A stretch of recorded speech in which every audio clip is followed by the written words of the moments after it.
এবং সুন্নত এই উভয় ধরনের নামাজ এক, নাকি নফল এক জিনিস আর সুন্নত আরেক জিনিস? অনেকে এই প্রশ্নটা করে থাকেন।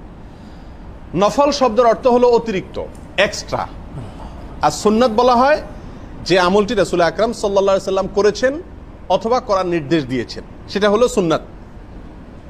তো ফরজ বা বাধ্যতামূলক অপরিহার্য যে আমল বা করণীয় আছে সেগুলো বাদে যেগুলো এক্সট্রা আমল আছে সবগুলোই কি নফল। আর রাসূল আকরাম সাল্লাল্লাহু আলাইহি ওয়াসাল্লাম করেছেন অথবা করতে বলেছেন সেগুলো সবগুলা সুন্নাত। তো নবী আলাইহিস সালাম যেগুলো করতে বলেছেন বা করেছেন সাধারণত ফরজ ওয়াজিব বাদে যেগুলো আছে সেগুলো কি সাধারণত কি বলা হয়? সুন্নাত বলা হয়। সেই হিসেবে নবী আলাইহিস সালামের সকল সুন্নতই নফল। যেমন 3 ঢোকে পানি খাওয়া সুন্নাত, ফরজ নামাজের আগে পরে 2 রাকাত 4 রাকাত